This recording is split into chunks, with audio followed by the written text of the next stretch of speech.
Bientôt 14 h sur BFM TV. Bienvenue si vous nous rejoignez. Bonjour à tous, bonjour Benjamin. Bonjour Fanny, bonjour à tous. À la une de l'actualité, nouveau samedi de manifestation contre la loi sécurité globale.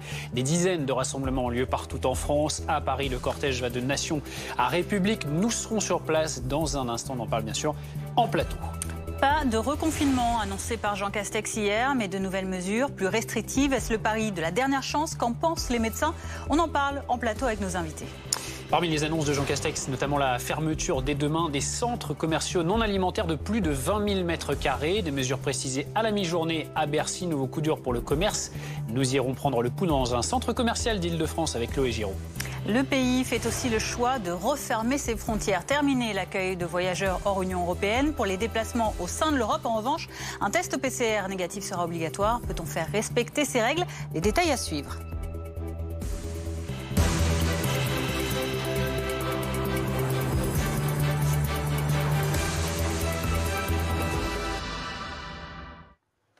Et on commence donc avec cette nouvelle mobilisation dans une cinquantaine de villes de France contre la loi sécurité globale combattue depuis novembre, notamment par les défenseurs des libertés publiques et des syndicats de journalistes. À Paris, le cortège part de Nation jusqu'à République. On va rejoindre Antoine Delcourt. Vous êtes dans ce cortège du côté de l'avenue Philippe-Auguste. Est-ce qu'il y a du monde, Antoine ?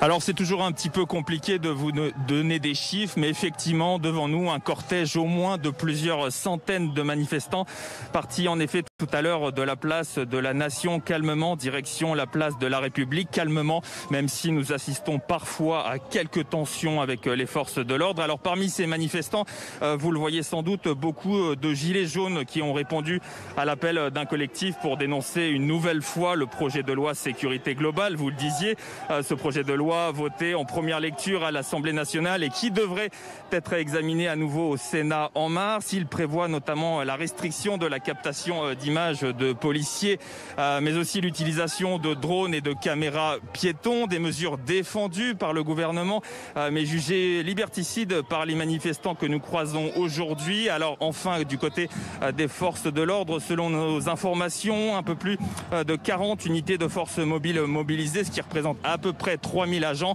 un dispositif tout de même revu à la baisse puisque l'affluence aujourd'hui est quand même moins forte que prévu. Merci beaucoup Antoine Delcourt avec François Luce en direct de Paris de cette manifestation donc contre le projet de loi sécurité globale. On suivra évidemment toute l'après-midi cette manifestation. Dominique Rizet, consultant police-justice de BFM TV est avec nous. Bonjour Dominique. Bonjour. Quelle est la configuration aujourd'hui pour cette manifestation à Paris? Alors aujourd'hui il y a deux manifestations. Il y a deux manifestations. Une des Gilets jaunes. Le rassemblement était à midi, on l'a vu. À Nation. Cette manif, elle va passer par l'avenue Philippe-Auguste, l'avenue Ménilmontant, l'avenue de la République pour arriver place de la République où, évidemment, les forces, la préfecture de police craint que des ultras rejoignent l'extrémité donc de la manifestation. Et cette manifestation va rejoindre place de la République, le rassemblement syndical qui va se dérouler là-bas, mais qui va être un rassemblement statique de 13 à 17 heures. Donc, un rassemblement de journalistes? Absolument, pas mal de monde. Et donc c'est à cet endroit-là que la police craint que puissent se dérouler, si des ultras rejoignent le cortège, des affrontements. La manœuvre principale, c'est l'encadrement de cette manifestation qu'on a vu se déplacer. Il y a très exactement 38 unités de forces mobiles. Ce sont des CRS, des gendarmes, des compagnies d'intervention de la préfecture de police de Paris. Il y a 700 policiers de la DOPC, la direction de l'ordre public et de la circulation. Il y a les braves, motos, les brigades de répression des actes violents. Pour bien comprendre, ça représente quoi par rapport à d'autres samedis? 2500. C'est plus 2500 policiers plus les braves, ouais. C'est beaucoup. C'est beaucoup pour une manifestation qui pour l'instant ne rassemble pas énormément de monde. C'est beaucoup et en fait l'idée c'est d'encadrer cette manifestation mais vraiment comme un cadre posé sur la manif. Ils sont sur le côté, voilà, les forces de l'ordre qui encadrent. Sur les côtés, à gauche, à droite, devant et derrière.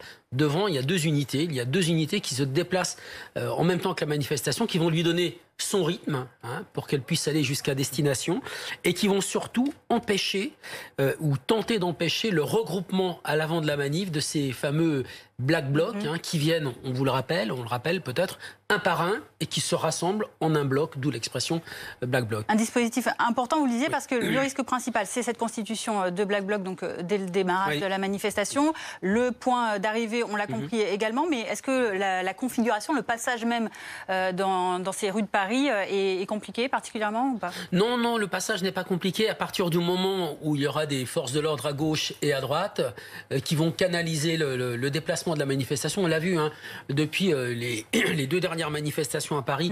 Ce nouveau dispositif a été mis en place. Ça nécessite évidemment beaucoup de monde, mais en fait ça fonctionne bien. Et l'idée était aussi d'aller chercher dès le début de la manifestation, ça s'est pas passé aujourd'hui heureusement, mais des casseurs, des gens qui dès le début vont provoquer les policiers. L'idée est d'aller les chercher tout de suite pour les soustraire. Dernier point, arrivé à la place de la République, il y aura donc toutes les avenues, la dispersion se fera, je vais retrouver mes notes, par l'Est, donc par l'avenue de la République. Tous les métros seront ouverts et place de la République, il y aura 6 canons à eau. Les canons à eau qui sont utilisés, qui reviennent dans les manifs. Et c'était l'idée de Jean-Michel Fauvergue, ancien patron du RAID, qui dit voilà, c'est un dispositif, en tout cas dans les manifestations, qui est dissuasif et, allez, on va dire sans danger. Alors il y a une dimension politique évidemment dans cette manifestation. On en parle avec Philippe Corbet. Bonjour Philippe, chef du service politique de BFM TV. On a vu qu'il y avait une population très diverse dans ce rassemblement à nouveau aujourd'hui. Il y a aussi peut-être pour le gouvernement le risque de voir s'agréger comme ça petit à petit de samedi en samedi des mécontents, des mesures prises pour le Covid, pour la crise sanitaire. Oui, parce qu'il y a une nouveauté dans ce rassemblement aujourd'hui, ce qui n'était pas le cas à la fin de l'année dans de rassemblements du même type le samedi. Il y a des collectifs d'artistes, de musiciens qui ont appelé aussi à se regrouper place de la République pour protester contre les mesures de fermeture de lieux culturels. Et ils disent, pour résumer, on laisse les supermarchés ouverts, les centres commerciaux ouverts, même si certains d'entre eux vont fermer à partir de demain, mais on laisse les commerces alimentaires ouverts alors qu'on ferme les lieux de culture, on empêche la pensée, on empêche aussi la transmission des idées. Et donc c'est au nom de cette défense des lieux culturels qui se regroupent place de la République. On va voir combien ils sont, s'ils sont nombreux ou pas. On va voir aussi s'il y a une forme de coagulation qui se fait avec les manifestants contre la loi sécurité globale. On sait aussi qu'il y aura des manifestants contre la loi principe républicain qui est à l'Assemblée. Donc voilà, ce qu'elle n'aimerait pas voir le gouvernement, c'est finalement ces manifestations du samedi deviennent un support de contestation contre les mesures de couvre-feu, de mesures de restriction de liberté en raison de la crise sanitaire. On va justement retourner sur cette avenue Philippe-Auguste, donc entre la place de la Nation et la place de la République, où ces manifestants sont en train de marcher auprès de vous, Antoine Delcourt. On voit toujours que la procession se déroule plutôt dans le calme, mais elle est très encadrée. Oui, très encadré selon nos informations. En tout, aujourd'hui, une quarantaine d'unités de force mobiles mobilisées, 3000 agents. C'est assez important, certes, mais moins que prévu puisque l'affluence, tout de même, aujourd'hui est moins forte. Alors, devant moi, on parlait bien sûr des différentes motivations des manifestants aujourd'hui, mais en tout cas, devant moi, ce sont essentiellement des manifestants gilets jaunes qui ont répondu à l'appel d'un collectif pour dénoncer, vous le disiez encore une fois, le projet de loi sécurité globale qui a été voté en première lecture à l'Assemblée nationale, qui va être débattu cette fois-ci d'ici mars au Sénat et qui prévoit la restriction de la captation d'images de policiers, mais aussi l'utilisation de drones ou de caméras piétons. Alors cette manifestation, pour le moment, vous le voyez, eh bien, elle se déroule dans le calme. Nous avons assisté à quelques tensions avec les forces de l'ordre, mais encore une fois très limitées. Les manifestants se rejoignent donc calmement la place de la République qui est peut-être à 1 kilomètre ou 2 devant nous. Merci beaucoup Antoine Delcourt. Donc dans le cortège parisien pour cette manifestation, Philippe, la loi contre la loi sécurité globale, la prochaine étape c'est au mois de mars. Oui, c'est au Sénat. C'est-à-dire qu'il y a eu l'Assemblée à la fin de l'année. On se souvient, ça avait été assez épique même d'un point de vue politique. Là maintenant, les sénateurs vont examiner en commission la loi début mars et en séance à partir de mi-mars. Souvenez-vous, il y avait une tension au sein de la majorité, même au sein du gouvernement, autour de l'article 24. Le président du groupe La République En Marche à l'Assemblée nationale, Christophe Castaner, avait dit « on le retire, on va le réécrire ». Les sénateurs avaient dit « attendez, la façon dont ça fonctionne, la navette parlementaire, c'est que c'est à nous de le réécrire ». Donc ils vont, les sénateurs, essayer de réécrire et d'une certaine manière, prendre en compte les différentes critiques qui avaient été exposées à la fin de l'année. Et donc on aura mi-mars, enfin en tout cas avant la fin mars, une nouvelle mouture qui sera celle des sénateurs, avec la prise en compte des critiques qui avaient été émises à ce moment-là. En tout cas, les sénateurs veulent faire en sorte qu'il n'y ait pas de remise en cause de la liberté de la presse, et ils vont faire très attention à cela. Donc ça arrive dans à peu près un mois en commission. Merci Philippe Corbet. On vous retrouve dans notre prochain journal évidemment pour continuer de décrypter ces manifestations ce samedi, notamment contre les lois, le projet de loi sécurité globale. La santé à présent, nous pouvons encore nous donner une chance d'éviter le confinement. Ce sont les mots de Jean Castex hier. Contre toute attente, c'est l'option d'un couvre-feu renforcé qui a été plutôt retenu hier qu'un confinement, avec de nouvelles mesures qui entrent en application dès demain. Olivier Boulinck nous explique tout cela. Dernier jour pour aller faire les soldes dans certaines boutiques. Celles jugées non essentielles et qui se trouvent dans les centres commerciaux de plus de 20 000 m². Des commerces dans lesquels travaillent plus de 200 000 salariés. Le quoi qu'il en coûte, prêt garanti par l'État, fonds de solidarité, chômage partiel, s'appliquera bien sûr pour tous les salariés et les entreprises concernées. Dans les super et les hypermarchés, de nouvelles jauges seront mises en place. À partir de demain, il sera aussi plus difficile de voyager. Il faudra un motif impérieux pour se rendre dans un pays hors de l'Union européenne, mais aussi dans tous les territoires ultramarins français. Concernant les déplacements dans l'Union, les tests seront systématiques à l'arrivée en France. Toute entrée en France à partir d'un pays de l'Union européenne sera conditionnée à la réalisation d'un test PCR, à l'exception des travailleurs transfrontaliers. Le Premier ministre a annoncé un renforcement des contrôles policiers pour veiller au respect du couvre-feu à partir de 18 h. Dans le viseur des autorités, l'organisation de fêtes clandestines et l'ouverture illégale des restaurants. Les dérives de quelques-uns ne sauraient ruiner les efforts de tous. Une consigne de particulière fermeté sera donc appliquée pour ceux qui fraudent les règles en vigueur. Jean Castex a de nouveau appelé les entreprises à favoriser le télétravail. Le gouvernement doit définir de nouvelles modalités en ce sens. Une concertation avec les partenaires sociaux aura lieu dès lundi. Et on s'intéresse à la question des commerces. On le rappelle, donc les centres commerciaux non alimentaires de plus de 20 000 m² vont donc fermer à compter demain. Avec nous, Jacques Cressel, bonjour. Merci d'être avec nous sur BFM TV. Vous êtes délégué général de la Fédération du commerce et de la distribution. Vous venez de participer à une télé-réunion, je crois, avec Bruno Le Maire et Alain Griset. Quelles réponses les ministres vous ont-ils apportées aux questions que vous avez pu leur poser ? Écoutez, nous avons eu des réponses extrêmement précises sur l'ensemble des sujets. Nous avons abordé le champ précis. Ce sont donc les centres commerciaux fermés avec une allée marchande. En revanche, par exemple, les zones commerciales resteront ouvertes lorsque vous avez finalement des bâtiments qui ont un accès direct vers l'extérieur, sauf lorsqu'il y a des magasins de plus de 20 000 m², ce qui fait par exemple que les grands magasins seront amenés à fermer. Vous avez par ailleurs... on a eu par ailleurs des précisions tout à fait claires sur les sujets de jauge qui nous ont été apportés, puisque nous avons une jauge qui va être portée de 1 pour 8 m² à 1 pour 10 m², client pour 10 m². Donc sur tous ces sujets-là, des éléments assez précis. Naturellement, les mesures qui ont été annoncées vont se traduire par la fermeture de l'ordre de 25 000 commerces, sur 300 000 à peu près en France. Et sur cette fermeture, le ministre a pris des engagements extrêmement clairs qui vont faire l'objet d'un communiqué cet après-midi sur l'indemnisation, de façon à faire en sorte que cette indemnisation soit la plus large possible et que personne ne soit laissé au bord de la route. Alors, vous avez précisé le champ d'action, d'application, la jauge, etc. Est-ce que ces mesures, aujourd'hui, vous confortent dans la nécessité d'appliquer ces mesures? Est-ce que vous vous sentez en sécurité? Est-ce que vous êtes satisfait? Écoutez, là, il est clair que les mesures qui sont prises sont des mesures pour éviter un confinement général et éviter une fermeture globale des commerces. C'est pour ça que nous les appuyons, même s'il y a... naturellement des fermetures qui sont difficiles pour les commerçants concernés.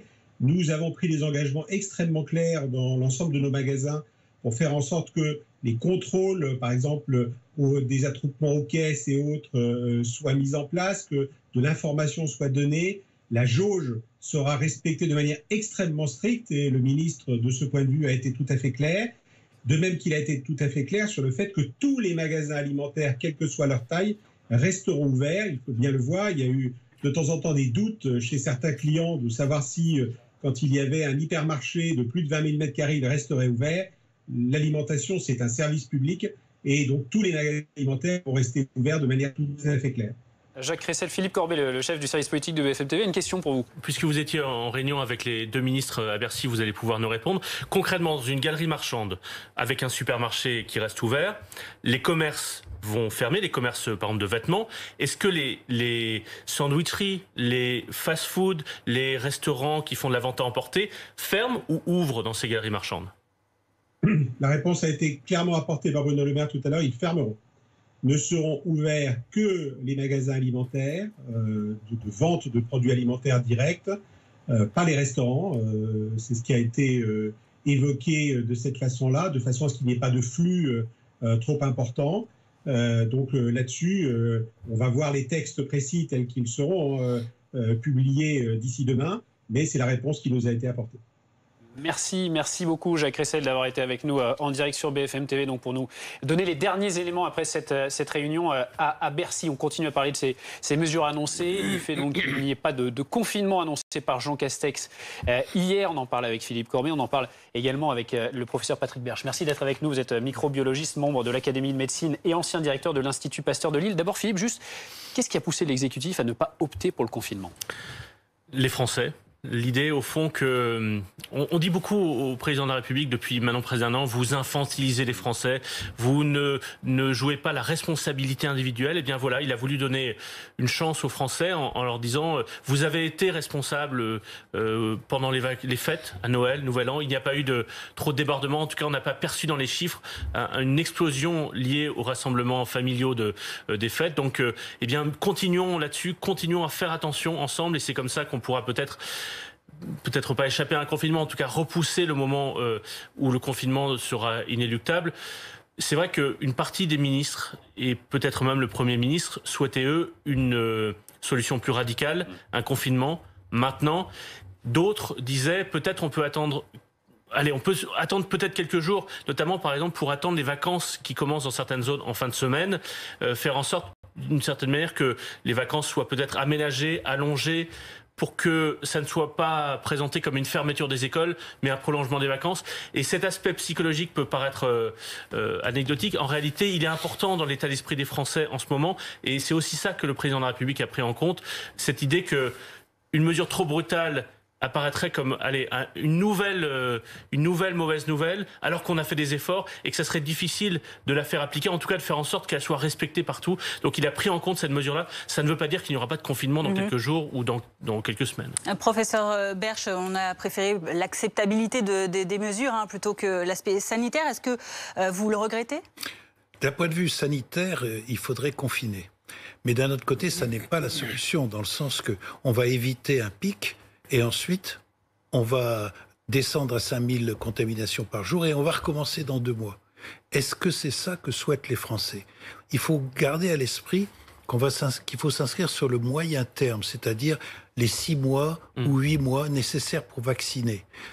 Dans cette période, je pense qu'il serait mieux peut-être d'avoir un modus vivendi, c'est-à-dire de donner des règles claires, très strictes, avec de la coercition, de la vraie coercition, comme ça existe au Canada. Au Canada, si vous sortez sans permission, c'est $20 000. Les contrôles vont être renforcés, d'après ce qu'a annoncé Jean Castex. Donc il faut absolument que ce soit respecté. Là, on a vu une manifestation, presque personne ne portait le masque, etc.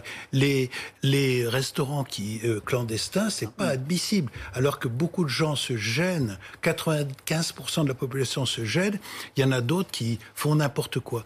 Donc moi, je crois qu'il faudrait garder évidemment le couvre-feu, avoir des mesures strictes et claires, donner un horizon aux Français. Pendant 6 mois, ça va être difficile pendant 6 mois. On vous vaccine, on continue à avoir une activité économique, peut-être même pourra-t-on ouvrir les cinémas et les théâtres à condition qu'il y ait des mesures strictes qui soient respectées, comme c'était fait pendant la grippe espagnole. Donc peut-être qu'il faut aussi changer les masques, prendre des masques plus étanches.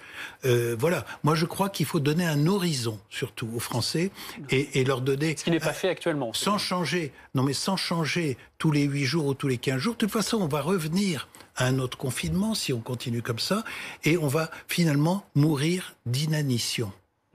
Est-ce que, alors, je sais qu'on avait discuté avec vous la dernière fois des variants, parce que vous nous disiez qu'il y avait une inquiétude vraiment concernant ces variants. Est-ce que, selon vous, l'exécutif a estimé que ces variants n'étaient pas encore une menace suffisamment importante pour reconfiner? Alors, je ne crois pas. Je crois que c'est une décision politique qui est liée au moral des Français. D'abord, les gens n'en peuvent plus. Enfin, écoutez, les gens n'en peuvent plus.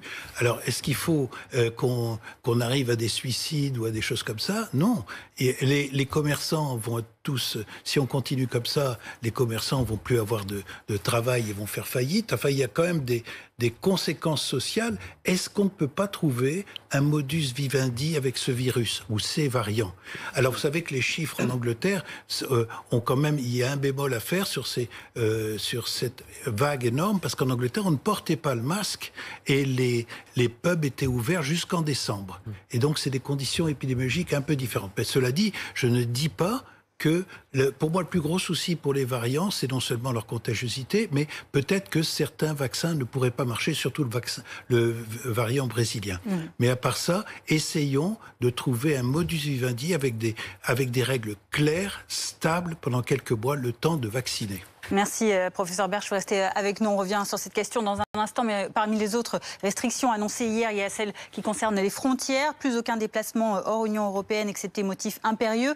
La France, qui n'accueille plus de voyageurs non plus en provenance d'un pays non européen. Il faut un test PCR négatif de moins de 72 heures pour entrer en France depuis un pays de l'Union européenne. Et après un télégramme hier, Gérald Darmanin a réuni l'ensemble des préfets ainsi que les directeurs des forces de sécurité, leur indiquant que tout le monde devait être mobilisé pour faire appliquer l'ensemble des mesures annoncées hier. Restez avec nous sur BFM TV dans un instant. Bien sûr, nous continuons à suivre ces mobilisations cet après-midi, notamment contre la loi sécurité globale. Une cinquantaine de villes en France sont concernées. Vous voyez ici à Paris le cortège qui est parti de la place de la Nation, direction République, très encadré. Vous le voyez par un important dispositif policier. À tout de suite.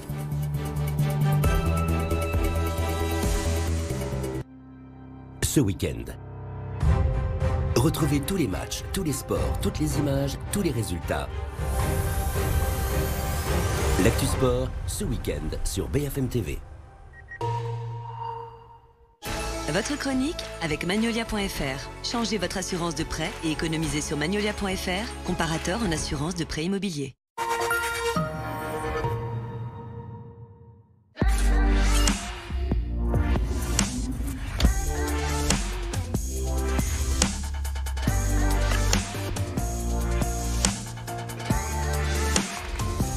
Roche-Beaubois, goûtez au French Art de vivre.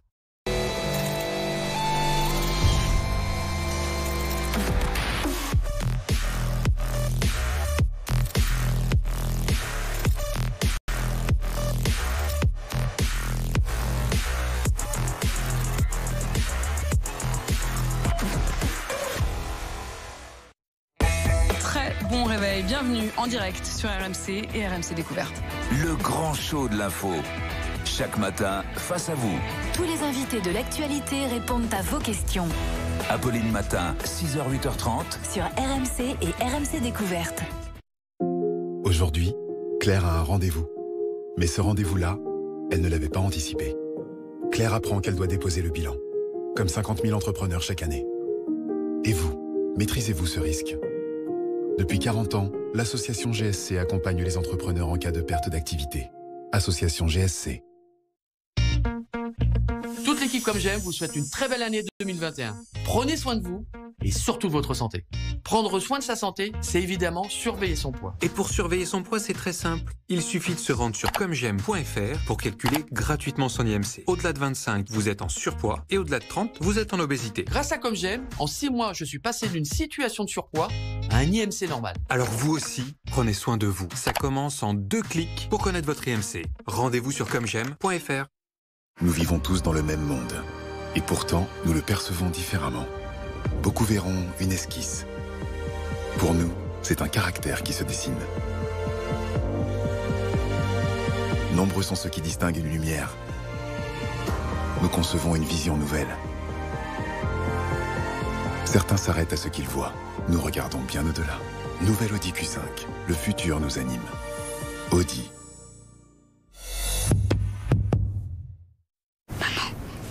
Comment ils font les hippopotames pour se gratter? Ils demandent à un autre hippopotame. Pourquoi le premier monsieur qui a applaudi, il a tapé dans ses mains? Et pourquoi on met pas des grands parachutes sur les avions? Est-ce que les chauves-souris, elles trouvent qu'on dort à l'envers? Les chiffres, ça va jusqu'où? Ça s'arrête jamais, un peu comme toi. C'est sûr. Qu'est-ce qu'on mange ce soir? «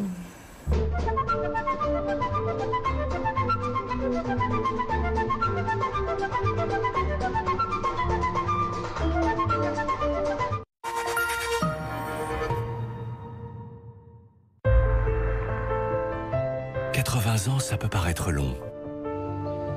Mais quand vous donnez vie à une idée, à un rêve, à une passion commune, à une vision, alors 80 ans, c'est bien peu. Jeep, la liberté, un état d'esprit depuis 80 ans. Découvrez Renegade à partir de 208 € par mois et l'édition 80e anniversaire suréquipée. Gamme thermique et hybride rechargeable. Imaginez l'eau en bouteille qui peut parcourir des centaines de kilomètres pour arriver jusqu'à vous. Alors qu'une des meilleures eaux est déjà chez vous. Buvez une eau savoureuse grâce au robinet de cuisine filtrant Grohe Blue. Redécouvrez l'eau de votre région. Choisissez Grohe Blue. Envie de vous baigner plus longtemps et par tous les temps? Mon conseil, c'est un abri-piscine Gustave Rideau. L'abri-piscine qu'il vous faut. Et en ce moment, Gustave Rideau offre la pause pour 1 € seulement. A tout de suite sur abripiscinerideau.com.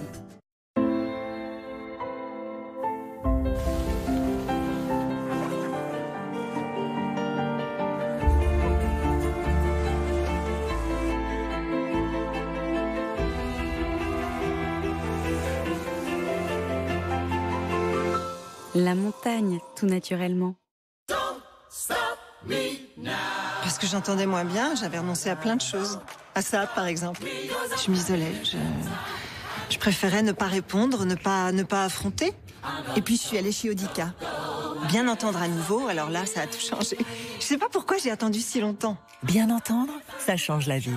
Avec le 100% santé, vos aides auditives peuvent être remboursées à 100%. Contactez Audica, le spécialiste de l'audition. Appelez le 3220 et dites Audica, dispositif médical. Et maintenant, une petite méditation. Prenez une profonde inspiration. Expirez et oubliez tout ce qui se passe autour de vous. À présent, ramenez votre concentration sur votre client, Tom. Salesforce Customer 360 vous apporte une vue unique de votre client. Comme Tom.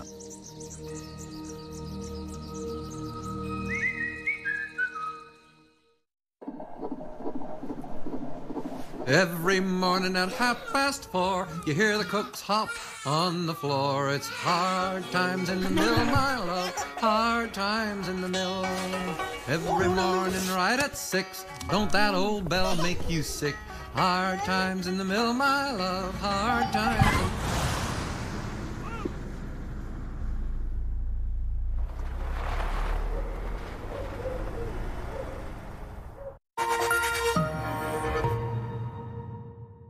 Vivement qu'on ne voit plus ce logo.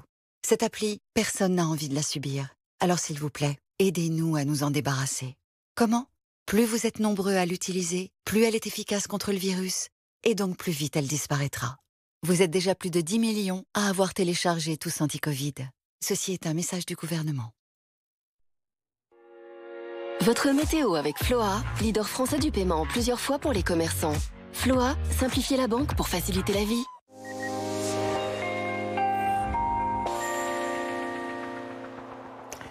Et ce samedi, nous sommes donc sous l'influence conséquences de cette tempête Justine. On va pouvoir voir le centre dépressionnaire de cette dépression au large de la Bretagne. On voit ce bel enroulement.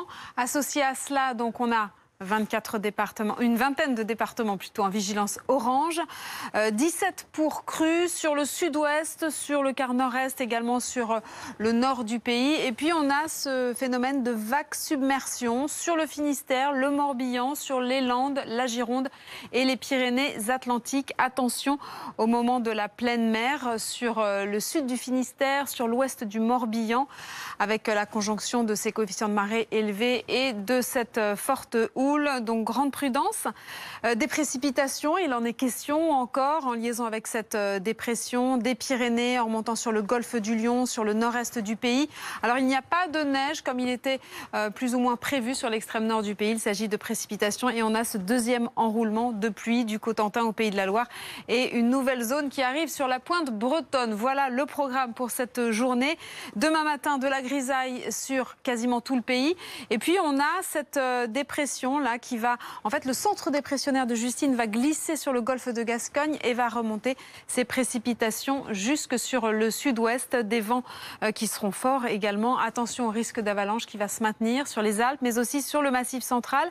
Partout ailleurs, donc cette grisaille, des précipitations qui seront un peu plus faibles et de nouvelles pluies qui arrivent sur la pointe bretonne. Rapidement un coup d'œil pour votre après-midi avec ces pluies qui vont intéresser toute la moitié ouest et dans une moindre mesure l'ensemble des autres régions du pays. Le quart sud-est restera à l'écart et les températures resteront relativement douces mais contrastées avec des valeurs toujours plus basses sur l'extrême nord du pays. 0 à Lille, on ira jusqu'à 11 degrés, ce sera à Perpignan.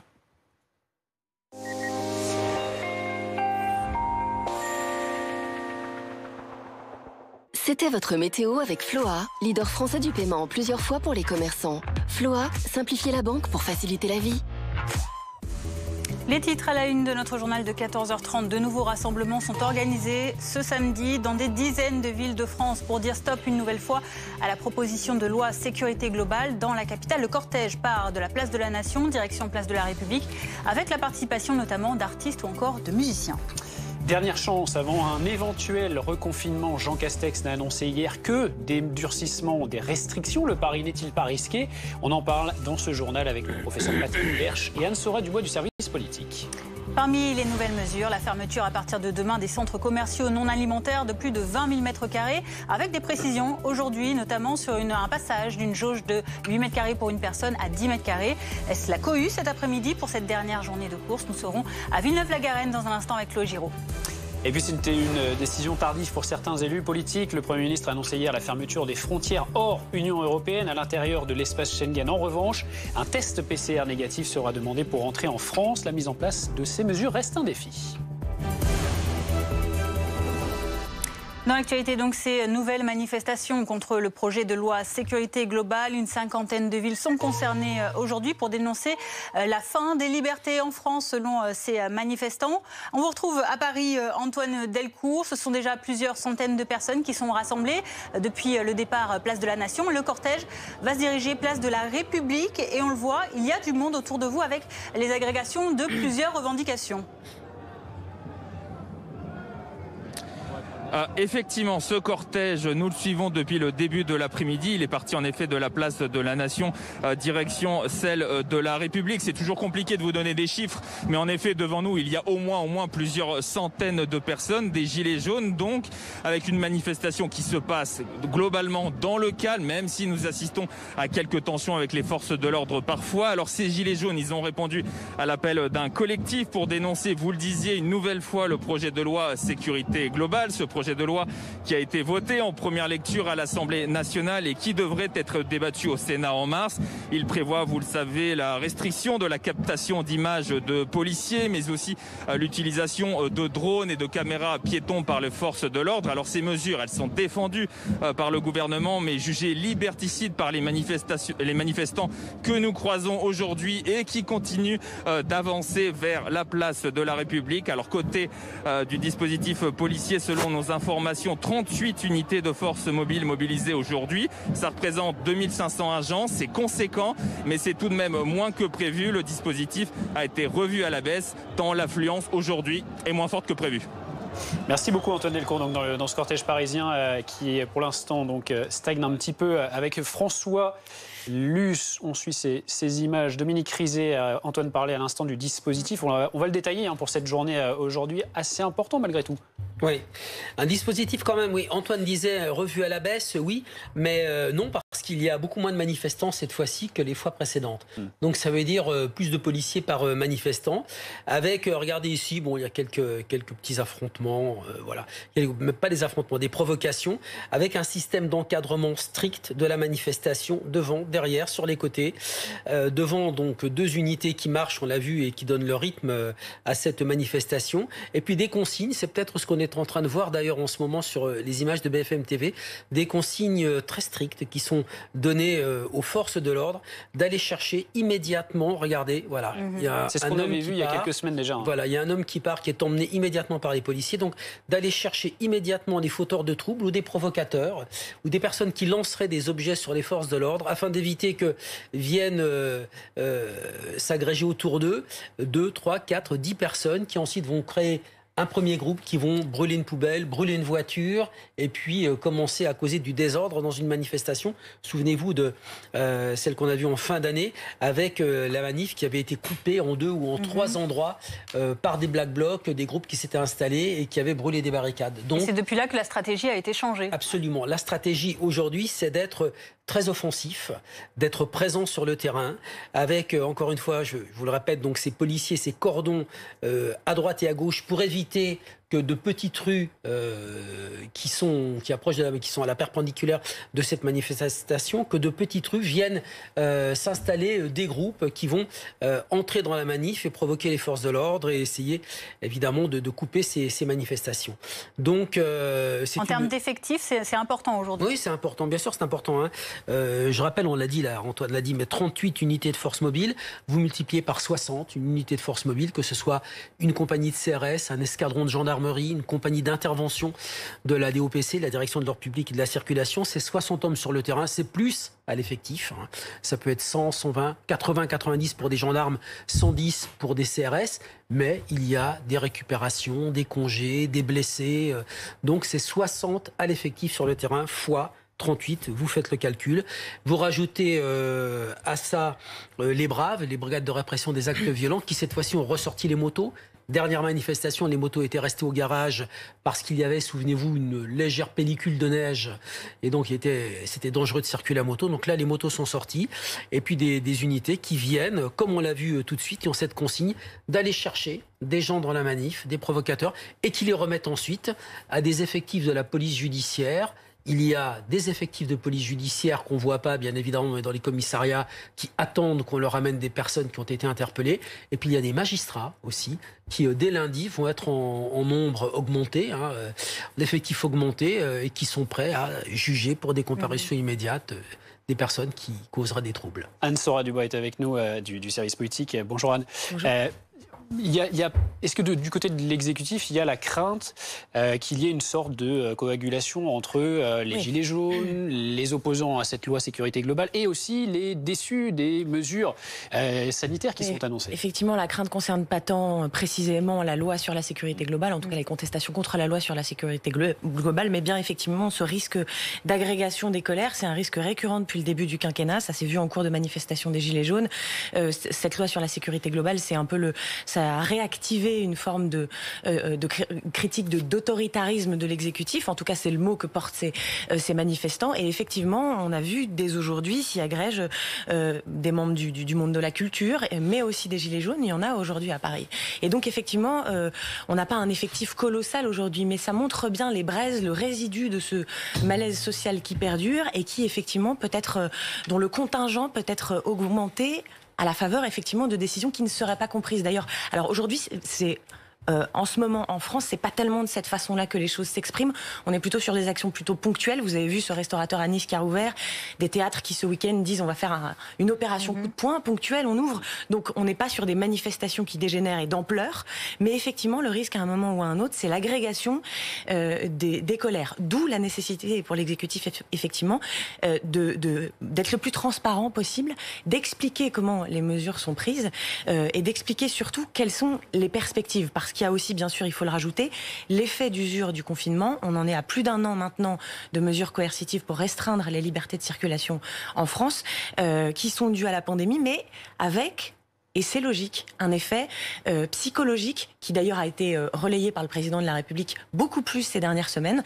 C'est d'ailleurs pour ça qu'on n'a pas déclenché un reconfinement vraisemblablement ces jours-ci en France, même si on fait très attention toujours aux variants, mais en tout cas qui fait dire à l'exécutif que, quelles qu'en soient les raisons, et aussi parce que le confinement est extrêmement dur et qu'il est en train de durer, enfin que le couvre-feu maintenant est très dur et qu'il est en train de durer, qu'il y a un effet aussi cumulatif sur l'état psychologique des Français. Il y a de la colère, il y a du ras-le-bol. Il faut faire attention aux mobilisations comme celle-ci, à l'agrégation des colères. On va voir justement comment est-ce que ça se déroule. On reprend la direction de Paris avec vous, Antoine Delcourt. Vous êtes maintenant du côté de l'avenue de la République. On le rappelle, cette manifestation parisienne est partie de la place de la Nation. Elle va en direction de la place de la République.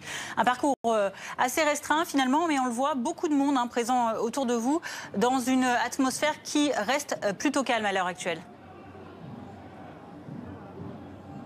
Oui, beaucoup de monde, en effet, c'est toujours compliqué de vous donner des chiffres, mais devant nous, nous avons au moins plusieurs centaines, voire un millier de personnes, de manifestants, principalement des gilets jaunes. Et en effet, l'atmosphère est un petit peu particulière, très calme la plupart du temps, mais nous assistons parfois à des tensions avec les forces de l'ordre. Il y a quelques minutes à peine, nous avons vu par exemple une unité de CRS intervenir pour mettre visiblement à l'écart des manifestants qui représenteraient un risque pour elle. Alors, à l'instant même, le cortège est arrêté, mais devrait repartir dans quelques minutes, normalement, direction cette place de la République. Devant moi, principalement, je le disais, des gilets jaunes qui, on le répète, manifestent aujourd'hui contre le projet de loi sécurité globale. Ce projet de loi qui a été voté en première lecture à l'Assemblée nationale, qui devrait repasser en mars au Sénat pour être examiné et qui prévoit notamment la restriction de la captation d'images de forces de l'ordre ou encore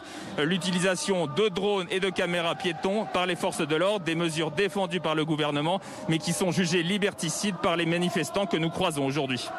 Merci beaucoup Antoine Delcourt, donc avenue de la République à Paris avec François Luce. On va suivre tout au long de l'après-midi ces nouvelles manifestations, bien sûr, sur BFM TV avec nos reporters et nos invités. Dans l'actualité également de ce samedi, il y a bien sûr la crise sanitaire. Se donner encore une chance d'éviter le confinement. C'est l'explication de Jean Castex hier au choix d'Emmanuel Macron de temporiser face à l'épidémie de Covid-19 et la propagation des variants. Chloé Giraud, vous êtes à Villeneuve-la-Garenne. C'est dans les Hauts-de-Seine. Parmi les mesures annoncées par le Premier ministre, la fermeture dès demain des centres commerciaux non alimentaires de plus de 20 000 mètres carrés et la réduction de la jauge aujourd'hui. Comment c'est anticipé là où vous vous trouvez ? Bien écoutez, en tout cas ce qui est sûr c'est qu'il y a beaucoup de monde derrière moi, vous le voyez, pour cette dernière après-midi d'ouverture, puisque l'établissement on va devoir fermer demain, vous l'avez dit. Vous voyez ici une très longue file d'attente aussi pour aller chercher son repas à emporter. C'est aussi la dernière occasion de faire les soldes ici, même si ça sera toujours possible de les faire dans les petits commerces. Alors beaucoup de monde, mais la situation est sous contrôle, puisque Christina Richaume, vous contrôlez en temps réel le nombre de personnes qui entrent dans le centre commercial. Bonjour, oui tout à fait, nous avons effectivement un système de comptage qui nous permet en temps réel de connaître le nombre de personnes présentes dans l'enceinte du centre commercial. Et également de bloquer les entrées si nécessaire. Tout à fait, nous avons effectivement des seuils d'alerte via notre système de comptage. Tous les agents de sécurité, tout le personnel encadrement ont également accès en temps réel et en fonction du seuil, nous déployons tout notre dispositif de sécurité pour pouvoir fermer en toute tranquillité les portes du centre commercial quand nous nous rapprochons trop près de la jauge. Nous fermons avant la jauge, avant l'atteinte. Alors, Bruno Le Maire a annoncé que les magasins de vente alimentaire pourraient rester ouverts, mais qu'en revanche, les restaurants, y compris la vente à emporter, seraient par contre fermés. Est-ce que vous le saviez et qu'est-ce que vous en pensez ? Pour le moment, nous n'avons pas encore eu les directives complémentaires du gouvernement. Le décret n'est pas encore paru. Maintenant, si c'est vrai, effectivement, c'est un coup dur pour les commerçants, sachant que le dispositif déployé en place, le protocole sanitaire, est respecté et permet d'accueillir la clientèle pour les ventes à emporter en toute sérénité. Donc, ce qui est sûr en tout cas, c'est que la majorité des commerces seront fermés ici demain, ainsi que dans 400 autres centres commerciaux concernés par la fermeture. Merci pour ces précisions, Chloé Giraud, avec Paul Digeot à Villeneuve-la-Garenne, dans les Hauts-de-Seine, dans ce centre commercial où on le voit, tout le public est venu en masse pour profiter de cette dernière journée de course. Plusieurs réunions ont eu lieu à la mi-journée aujourd'hui pour préciser les contours des annonces faites par Jean Castex hier. C'est ce qu'il faut connaître avec vous, Stéphanie Zenati. Première réunion à Bercy, tout d'abord, autour de Bruno Le Maire et de Alain Griset. Quelles sont les précisions sur le plan économique? C'était pour savoir ce qui ferme et ce qui ne ferme pas. Ce qui ferme, ce sont bien les grands centres commerciaux non alimentaires de plus de 20 000 mètres carrés. Autrement dit, les grandes galeries marchandes, elles seront fermées. Ça représente un petit peu moins de 400 commerces en France. L'objectif, c'est d'éviter la concentration de trop de monde dans des espaces qui sont fermés. Ce qui veut dire que sont aussi concernés tous les magasins type Printemps ou Galerie Lafayette dès que leur superficie dépasse les 20 000 mètres carrés. Ces fermetures de boutiques, forcément, ça pose question, parce qu'il y a ces mêmes magasins qui, eux, sont situés dans les centres-villes et qui pourront rester ouverts. Sur ce point, Bruno Le Maire l'a dit lors de cette réunion, il y aura non seulement des contrôles qui seront renforcés dans ces boutiques de centre-ville qui restent ouvertes pour, là encore, qu'il n'y ait pas trop de monde. Et puis pour celles qui sont fermées dans les centres commerciaux,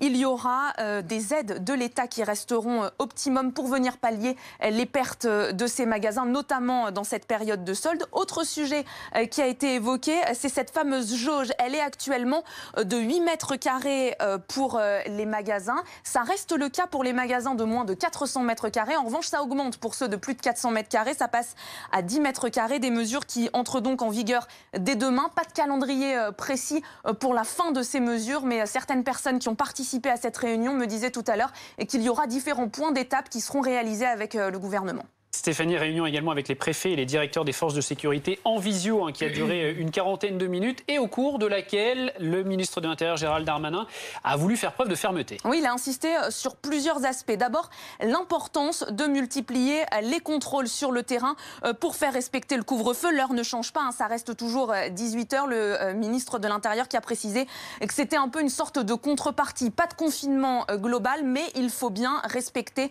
les règles. Il est ensuite revenu sur la question des déplacements avec les nouvelles consignes pour les voyages. Dans un télégramme qu'il a envoyé pendant la nuit à ses différents interlocuteurs, il explique que dès demain, les frontières françaises seront fermées aux pays extérieurs à l'Union européenne. Interdiction de toute entrée sur le territoire national ainsi que toute sortie, sauf motifs impérieux. Les motifs impérieux, il les a là aussi détaillés. Les urgences personnelles, médicales ou professionnelles, ce qui signifie pas de tourisme. Ce sont les mêmes règles également pour les territoires d'outre-mer. Et puis en revanche, pour nos voisins européens, là c'est un petit peu différent. Les déplacements sont toujours autorisés, mais à condition de présenter un test PCR négatif de moins de 72 heures. Il y a tout de même quelques exceptions pour les habitants des villes frontalières ou encore les routiers. Gérald Darmanin qui a également précisé qu'il y aurait des opérations de police renforcées un petit peu partout dans les gares, dans les aéroports, mais aussi sur les routes, aux frontières, avec justement des contrôles qui seront réalisés. Contrôles, a-t-il précisé, aléatoires.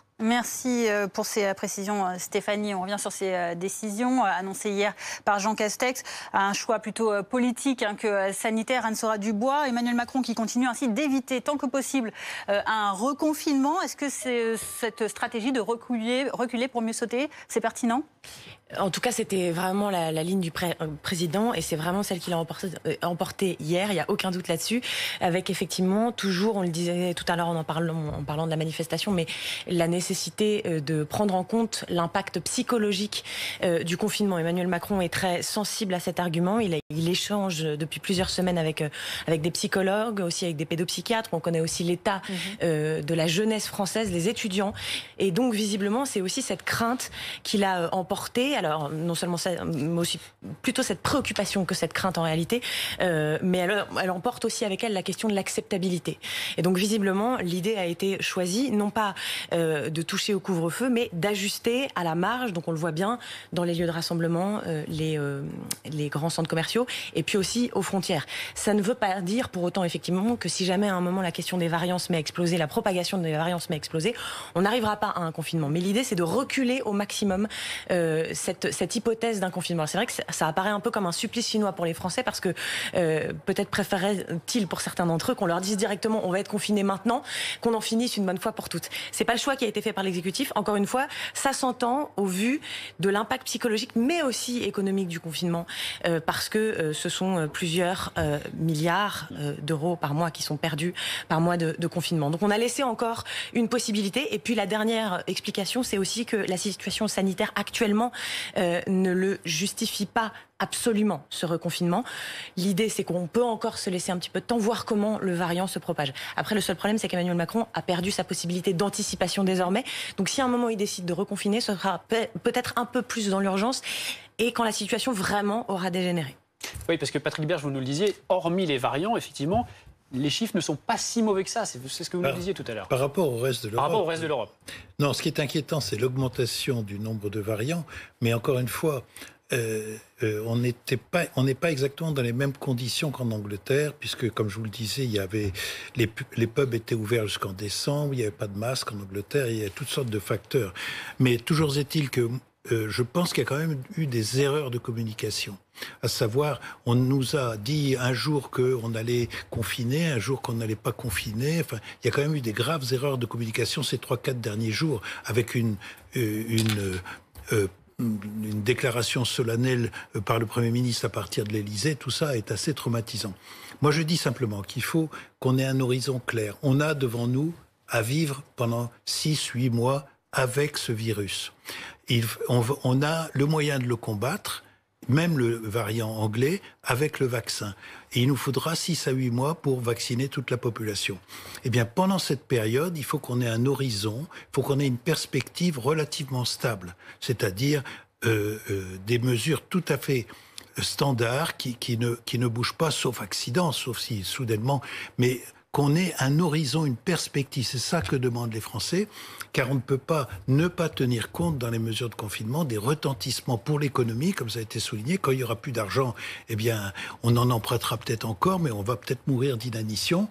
Quand on n'aura plus quand on aura les hôpitaux qui seront remplis, on aura aussi des problèmes. Donc, le seul point très important, c'est que notre système de santé ne soit pas submergé. C'est ça le point le plus important, à mon sens, qui pourrait déterminer un confinement. Merci, professeur Patrick Berge, d'avoir répondu à nos questions sur ces mesures annoncées par Jean Castex hier, 14h49. Restez avec nous dans un instant. Nous reviendrons sur ces manifestations en cours, plusieurs dizaines en France. Et vous voyez sur ces images en direct de nos reporters, eh bien, la manifestation à Paris, partie de la place de la Nation en direction de la place de la République, pour dénoncer notamment le projet de loi sécurité globale, mais pas uniquement, puisque dans cette marche, se sont agrégés plusieurs participants, des collectifs des Gilets jaunes, des collectifs de musiciens, d'artistes ou des journalistes encore.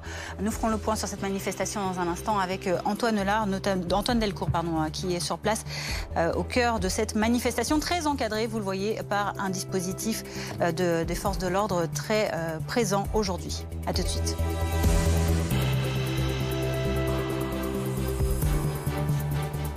Floa, leader français du paiement plusieurs fois pour les commerçants. Floa, simplifier la banque pour faciliter la vie.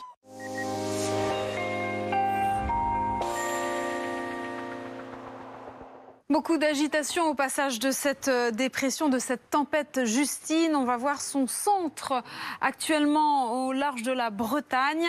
Et donc associé à cela de la pluie, du vent et ce risque de vague submersion. D'où cette vigilance sur 20 départements, sur le Finistère, le Morbihan, sur la Gironde, les Landes, les Pyrénées-Atlantiques. Un risque de vague submersion partout ailleurs sur les autres départements. Il s'agit d'un risque de crue en raison de ces pluies qui vont persister encore cet après-midi des Pyrénées en remontant sur le golfe du Lion et jusque sur le nord-est, jusque sur les frontières du nord. Et on a une deuxième zone pluvieuse sur le nord-ouest du Cotentin au Pays de la Loire et sur la pointe bretonne. Donc beaucoup d'humidité et nous allons conserver encore ces précipitations. De quoi donc faire réagir évidemment les cours d'eau. Demain, le centre dépressionnaire de Justine va glisser jusque sur le golfe de Gascogne. Résultat, des pluies localement soutenues sur le sud sud-ouest avec de bonnes rafales de vent des Pyrénées au golfe du Lion jusqu'aux extrémités de la Corse. Partout ailleurs, en matinée, on va conserver un ciel très chargé, mais le plus souvent un temps sec ou alors quelques précipitations, mais beaucoup plus faibles.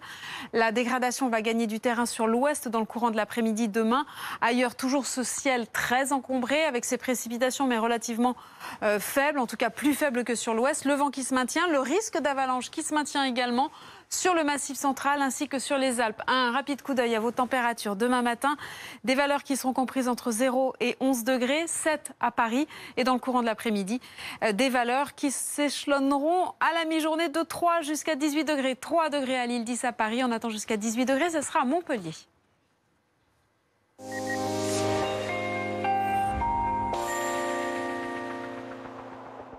C'était votre météo avec Floa, leader français du paiement en plusieurs fois pour les commerçants. Floa, simplifiez la banque pour faciliter la vie.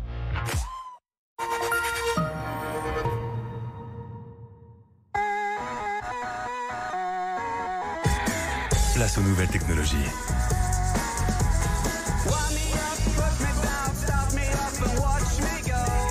Place au nouveau design. Place à l'inspiration. Nouveau SUV Mini Countryman.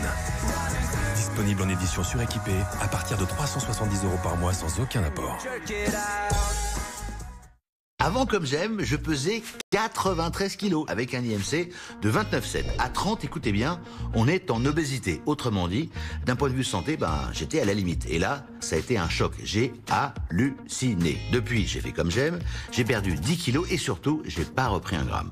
Faites comme moi, ça prend 1 minute. Calculez votre IMC et croyez-moi, vous serez certainement surpris du résultat. Alors pour savoir si vous êtes en situation de surpoids ou d'obésité, rendez-vous sur commej'aime.fr. commej'aime.fr.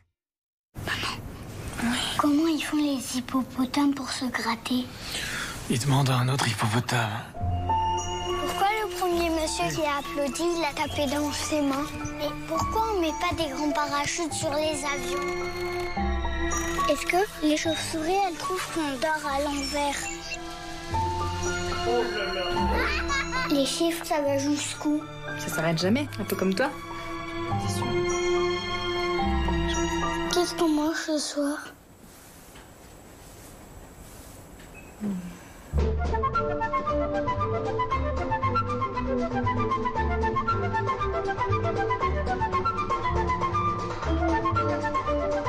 Wild, retour à la vie sauvage, ce soir à 21h05 sur RMC Découverte.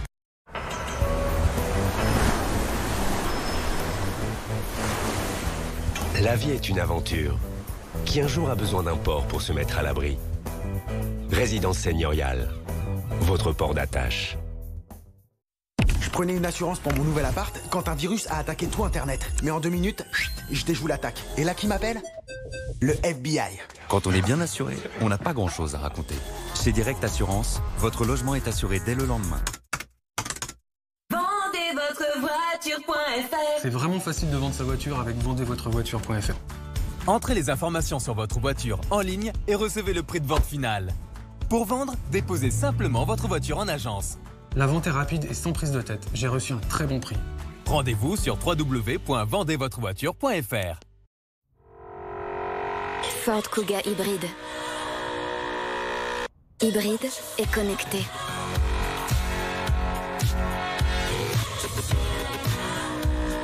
À partir de 299 € par mois. C'est le moment de passer à l'hybride chez Ford. Autohéros, achetez votre voiture d'occasion facilement en ligne. Découvrez une sélection de voitures garanties. Parcourez l'offre en détail et visitez l'intérieur comme si vous y étiez. Convaincu? Vous commandez. Autohéros livre gratuitement. Et vous êtes couvert avec le retour sans frais sous 14 jours. Autohéros, achetez votre voiture facilement en ligne. Découvrez la machine L'Or Barista. Une création de café d'exception et un monde de possibilités à chaque tasse. 2 espressos en même temps. Un double espresso, un café long ou un espresso classique. L'Or Barista. Double espresso, double plaisir.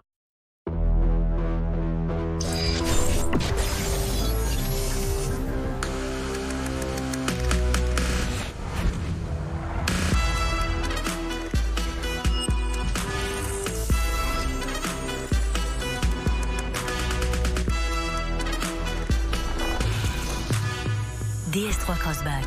Savoir-faire et caractère. Découvrez l'édition limitée DS3 Crossback Inès de la Fressange Paris, la plus chic des Parisiennes. Imaginez l'eau en bouteille qui peut parcourir des centaines de kilomètres pour arriver jusqu'à vous. Alors qu'une des meilleures eaux est déjà chez vous, buvez une eau savoureuse grâce au robinet de cuisine filtrant Grohe Blue. Redécouvrez l'eau de votre région. Choisissez Grohe Blue.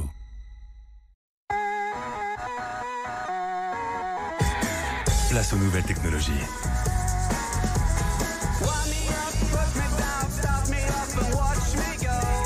Place au nouveau design. Place à l'inspiration. Nouveau SUV Mini Countryman. Disponible en édition suréquipée à partir de 370 € par mois sans aucun apport. Toute l'équipe Comme J'aime vous souhaite une très belle année 2021. Prenez soin de vous et surtout de votre santé.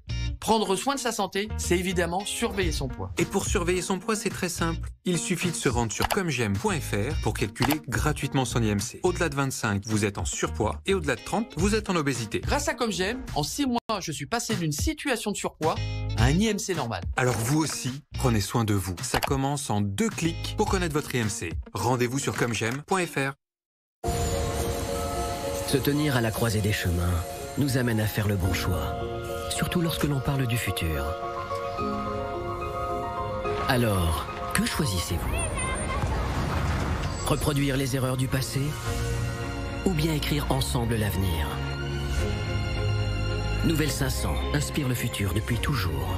Nouvelle Fiat 500, désormais 500% électrique, à partir de 129 € par mois. Réservez votre essai sur fiat.fr.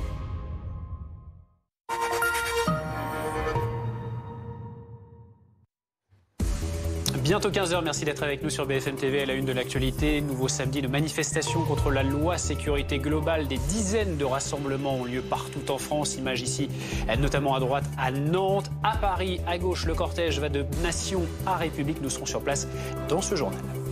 Pas de reconfinement annoncé par Jean Castex hier, mais de nouvelles mesures plus restrictives. Est-ce le pari de la dernière chance? On en parle en plateau avec nos invités, notamment Mickaël Darmon, chef du service politique d'Europe 1. Parmi les annonces du Premier ministre, la fermeture dès demain des centres commerciaux non alimentaires de plus de 20 000 mètres carrés. Pour les boutiques de plus de 400 mètres carrés, la jauge passera d'un client pour 8 mètres carrés à un client pour 10 mètres carrés. C'est ce qui a été annoncé à l'issue d'une réunion à Bercy. Nous irons prendre le pouls également dans un centre commercial d'Île-de-France. Le pays qui fait aussi le choix de refermer ses frontières, terminer l'accueil des voyageurs hors Union européenne. Quant aux déplacements au sein de l'Europe, un test PCR négatif sera obligatoire. Alors peut-on faire respecter ces règles? Les détails à suivre.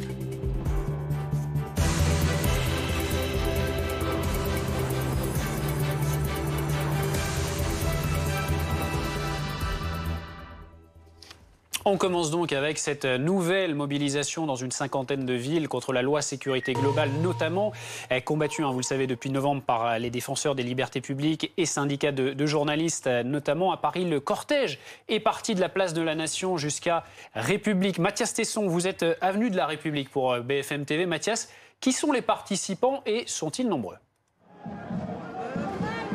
Alors on va parler d'abord d'un cortège coupé en deux à l'instant, avec à l'avant des individus plutôt jeunes, plutôt vêtus de noir, sans qu'on puisse pour autant les qualifier de black bloc à ce stade. Au milieu de ce cortège, vous avez une foule assez compacte de gilets jaunes, et puis à la fin de ce cortège, vous avez des militants pour la plupart associatifs, notamment Extinction Rébellion. Et à l'instant, vraiment, le cortège vient de se couper en deux, puisque les forces de l'ordre ont réalisé ce que l'on appelle un bond offensif, c'est-à-dire que d'un coup, ils se sont rués vers le cortège, visiblement pour interpeller un des participants. Il était d'ailleurs cagoulé, et le cortège a été interrompu le temps de cette charge. Et pour l'instant, voilà, la situation est un petit peu figée, avec des invectives d'un côté et de l'autre. C'est la première fois qu'on voit un petit peu des tensions dans ce cortège, parce que cette manifestation, elle se déroulait plutôt dans une bonne ambiance jusqu'à présent, sans hostilité réellement, sans affrontement non plus. plus. On va rappeler bien sûr que cette manifestation,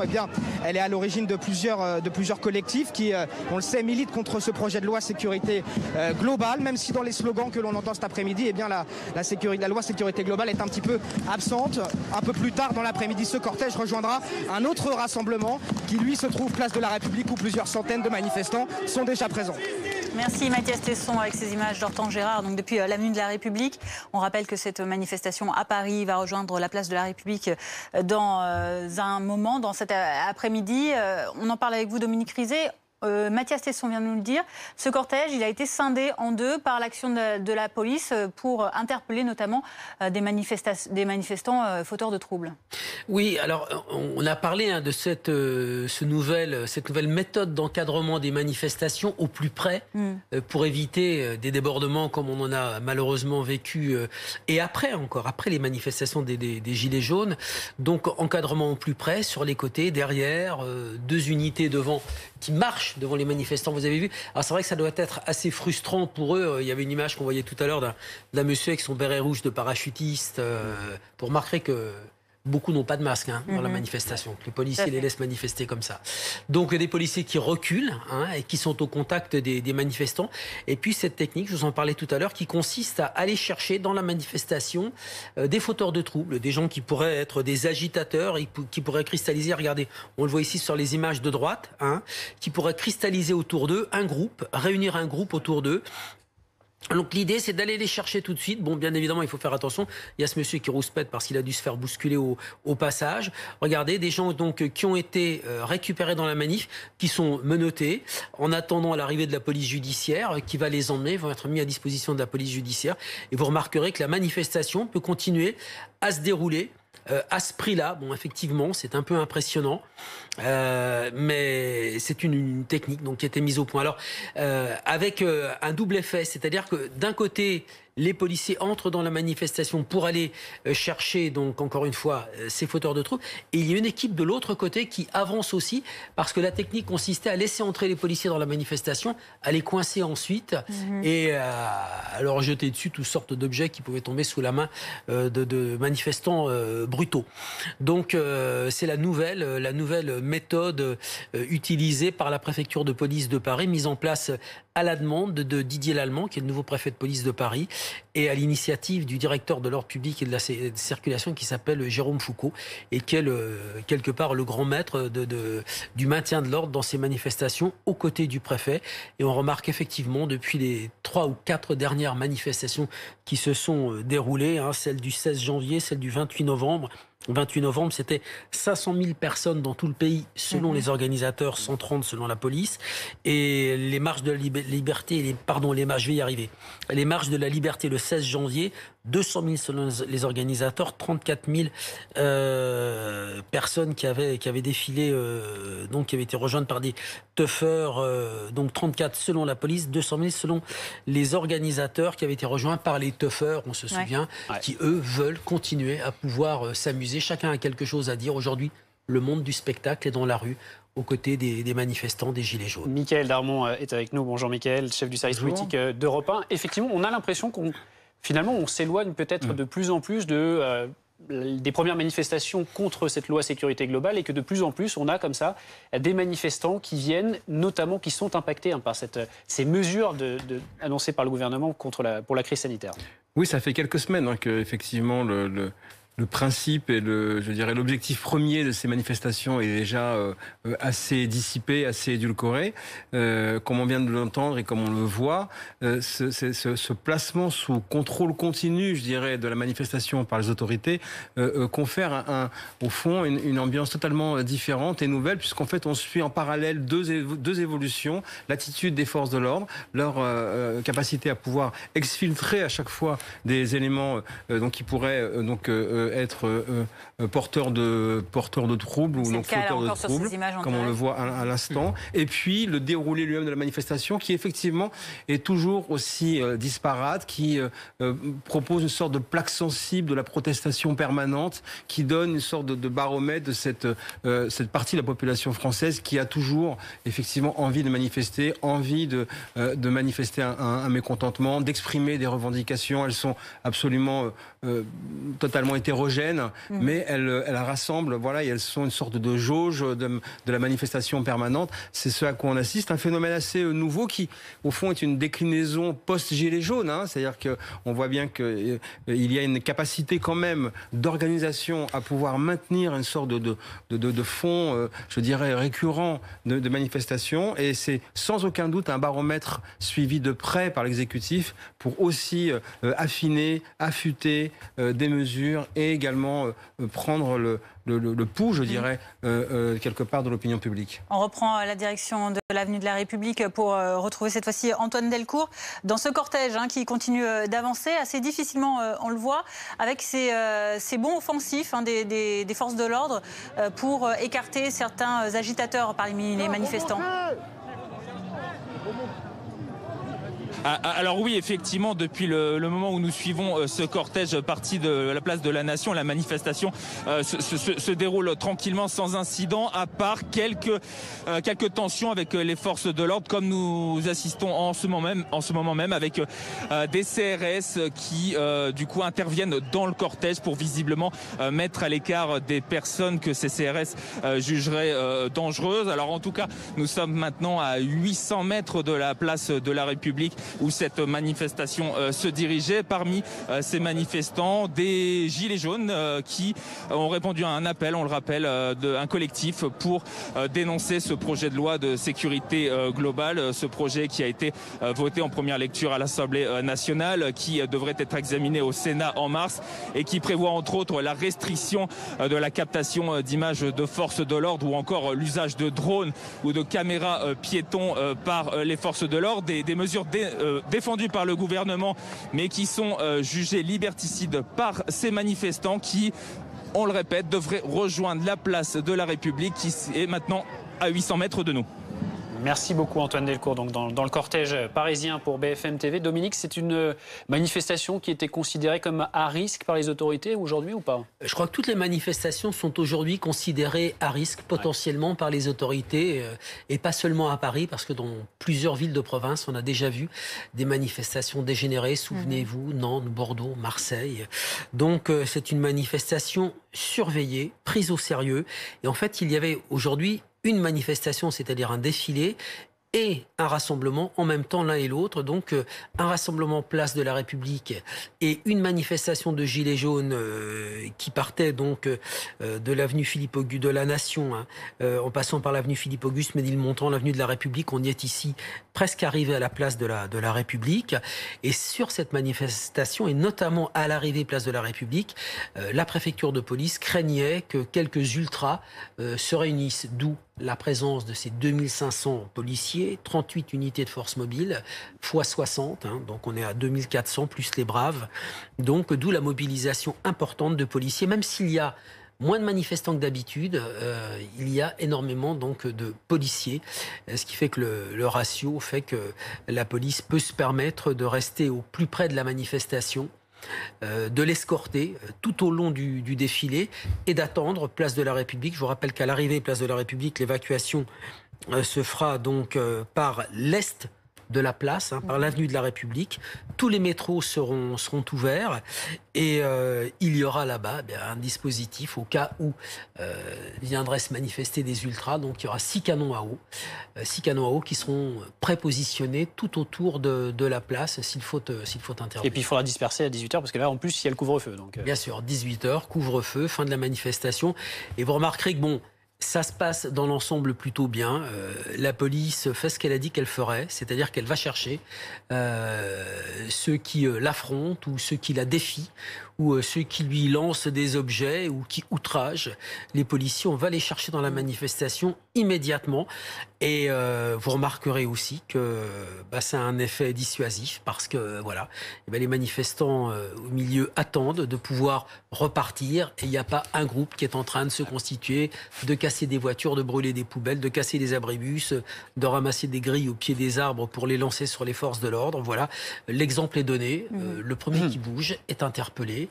Ça ira pas très loin. il sera remis à la police judiciaire, entendu, prise d'identité, il lui arrivera pas grand-chose. Mais il sera sorti de la manif. C'est pour ce qui se passe actuellement donc sur ces images, toujours en direct de la manifestation à Paris. On prend la direction de Nantes également. Vous allez voir ces autres images sur la gauche de votre écran, sur la droite de votre écran à Nantes, où cette fois-ci, d'autres manifestants sont également réunis. Ça avait dégénéré il y a quelques semaines, notamment à Nantes. On a l'impression que c'est beaucoup plus calme actuellement, Antoine Lard. C'est là qu'on vous rejoint dans ce cortège donc à Nantes. C'est très calme pour le moment et effectivement il faut dire qu'il y a beaucoup moins de monde que lors des dernières manifestations du même genre. Deux types de manifestants finalement aujourd'hui. Il y a d'abord des militants syndicaux et associatifs. Vous voyez notamment ici des gilets rouges de chez FO, la CGT. Actuellement le cortège n'est pas encore parti, c'est l'heure des discours.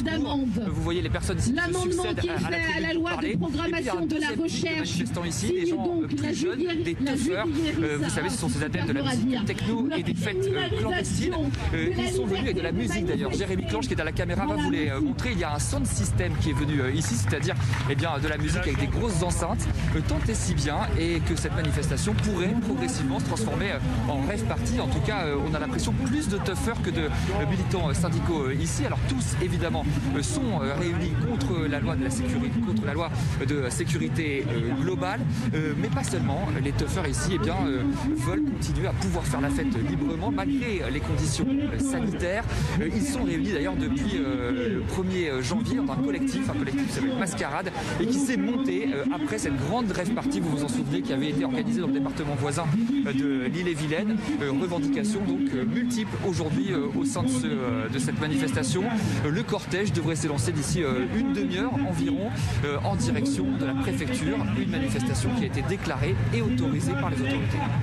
Merci beaucoup Antoine Lard à Nantes donc pour BFM TV avec Jérémy Leclanche. Vous voyez toujours ces images à gauche à Paris. Ce cortège qui, on le rappelle, est parti en début d'après-midi de la place de la Nation, qui se dirige vers la place de la République. Pas mal de forces de l'ordre qui encadrent ces manifestants. On rappelle quand même, Michael Darmon, la loi sécurité globale. Où en est-on? La prochaine étape, c'est pour le mois de mars au Sénat? Oui, c'est la navette, je dirais, le parcours législatif continue. Donc on est en pleine navette, donc ce sera au Sénat, le Sénat qui devrait certainement donc modifier ce texte, mais à la marge, revenir ensuite au Parlement. Mais il fait assez peu de doute que, au fond, cette loi sera adoptée. Lorsque le président de la République avait rencontré les chefs de groupes parlementaires et en particulier les sénateurs, il avait dit qu'il faisait confiance à la navette parlementaire. Donc, on voit bien que tout cela, maintenant, quelque part, comme il pourrait dire, ou il a déjà dit, ça n'est plus son affaire. C'est de l'affaire maintenant du législatif. Ce qui est intéressant, vraiment, en regardant ces images, en revivant encore cet après-midi de manifestations éparses sur le territoire, ça fait presque penser à cette boutade un peu provocatrice qu'avait eu en son temps le président Sarkozy, en disant, au fond, il parlait des grèves, en disant quand on fait grève en France, on s'en aperçoit même plus. On a le sentiment, là, peut-être, de revivre un petit peu cette même chose à l'égard des manifestations. On ne s'en aperçoit presque plus, parce que au fond, ce contrôle permanent des manifestations par les forces de l'ordre, font qu'il semble difficile aujourd'hui de pouvoir donc manifester de manière massive en ébranlant le pouvoir. Je rappelle qu'en fait, en général, un conflit, pour qu'il soit effectif et qu'il soit efficace, il doit avoir une mesure portée en tête de cortège, une demande et une personnalité de l'exécutif qui est visée. Et là, ce n'est pas le cas du tout. Nous sommes sur une plateforme assez large de revendications, d'inquiétudes, qui pour autant légitimes qu'elles soient, on voit bien qu'elles sont quand même à la marge des préoccupations essentielles des Français. Mais il n'empêche que ça donne, je dirais, une sorte de baromètre d'indication sur cette espèce de niveau d'insatisfaction, de protestation, cette société à fleur de peau que l'on raconte souvent et qui se manifeste d'une certaine manière encore aujourd'hui. Une agglomération des revendications, des contestations peut-être un peu floues maintenant par leur multiplication. Et tout ceci dans un contexte de crise sanitaire. Nous pouvons encore nous donner une chance d'éviter le reconfinement. Ce sont les mots de Jean Castex hier, contre toute attente. Donc c'est l'option d'un couvre-feu plus strict qui a été retenue plutôt que celle d'un confinement qui était pourtant attendu avec de nouvelles mesures donc qui entrent en application dès aujourd'hui. Olivier Boulin qui revient sur ces annonces.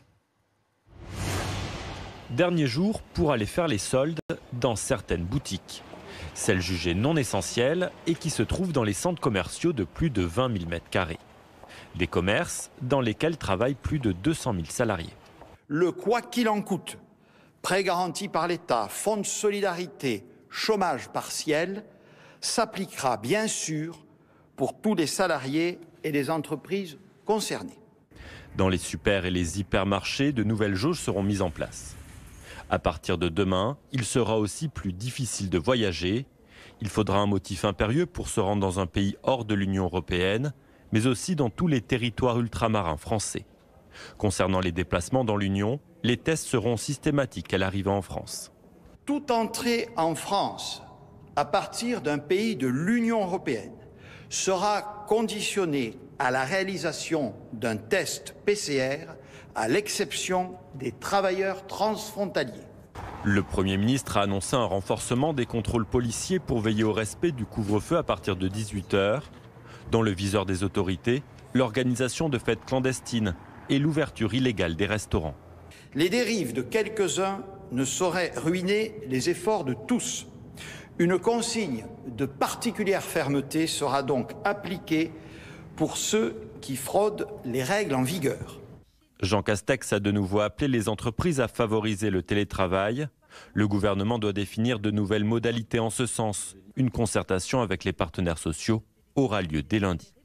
Confinement donc, mais de nouvelles mesures, regardez, notamment concernant les commerces, ce qui a été annoncé, on va le voir avec, regardez, les centres commerciaux, donc non alimentaires, fermeture des surfaces supérieures à 20 000 m², jauge de fréquentation renforcée, désormais un client pour 10 m² et non plus pour 8 m², et les magasins alimentaires ouverts, mais restaurants en vente à emporter fermés. Nous sommes en direct avec Djilali Hannan. Bonjour, merci d'être avec nous. Vous êtes chef du service de réanimation à l'hôpital Raymond Poincaré de Garches. Est-ce que vous la comprenez, vous, cette décision de ne pas reconfiner ou pas?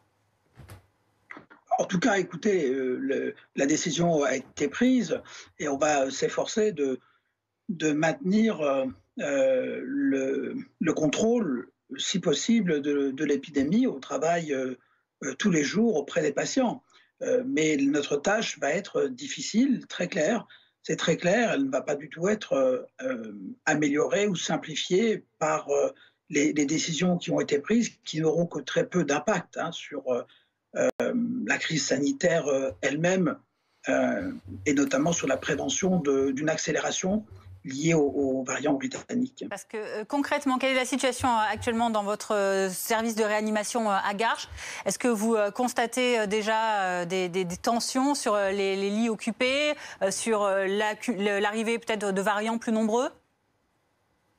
La tension sur mon service de réanimation, mais sur les services de réanimation, elle est réelle, hein, et d'ailleurs elle transparaît dans les chiffres qui sont donnés par Santé publique France, où on voit que la tension, l'indicateur de tension en réanimation, en une dizaine de jours, a progressé de 51% à 63%. Et on le constate, chacun d'entre nous, dans le nombre de patients qui sont hospitalisés, les sollicitations que l'on a plusieurs fois par jour pour accueillir de nouveaux patients. Donc cette tension, elle continue de s'accentuer. Est-ce que vous pensez que malgré tout, ce confinement, on va y arriver quoi qu'il arrive? C'est une question de jours? En tout cas, moi, ce dont je souhaite, c'est qu'on arrive à infléchir la propagation de l'épidémie. Donc si les mesures en vigueur et les nouvelles mesures permettent d'ici une dizaine de jours de montrer des signes probants que l'épidémie redevient incontrôlée, que les chiffres s'inversent, tant mieux. Par contre, si ce n'est pas le cas, et si effectivement l'épidémie devait poursuivre sa progression et son accélération, alors je crois qu'il faudra que des mesures complémentaires soient prises et qu'in fine, on en arrive au confinement. Je rappelle, le Premier ministre lui-même, dans son propos, a indiqué que la situation sanitaire aujourd'hui légitimait le confinement. Donc c'est la situation sanitaire en elle-même légitimise le confinement. Mais il y a d'autres préoccupations qui ont amené à la décision de temporiser. Donc il faudra s'assurer que cette balance entre les avantages et les inconvénients à ne pas reconfiner reste positive, et il va falloir veiller à ça tous les jours. Merci Djilani Hanane d'avoir répondu à nos questions. Parmi les autres restrictions qui ont été annoncées hier par le Premier ministre, il y a celle concernant la fermeture des frontières. Plus aucun déplacement autorisé hors Union européenne, à l'exception d'un motif impérieux. La France qui n'accueillera plus de voyageurs non plus en provenance d'un pays non européen. Il vous faudra un test PCR négatif de moins de 72 heures pour entrer également en France, cette fois-ci depuis un pays de l'espace Schengen en Union européenne. Et après un télégramme, hier, Gérald Darmanin a réuni l'ensemble des préfets ainsi que des directeurs des forces de sécurité.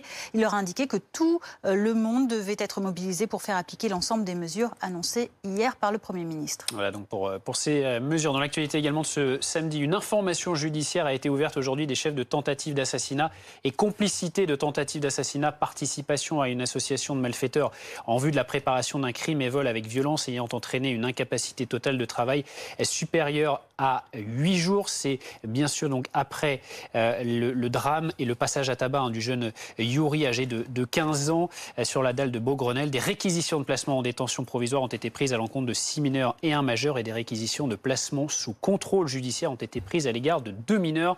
C'est ce qu'a indiqué le parquet de Paris. Restez avec nous dans un instant, nous reviendrons sur ces manifestations, nouveau samedi de manifestations dans une cinquantaine de villes en France. Nous serons notamment à Paris avec nos reporters sur place pour suivre l'évolution du cortège en direction de la place de la République. Pour l'instant, pas de gros débordements, mais un gros dispositif de forces de l'ordre présent sur place pour encadrer cette déambulation.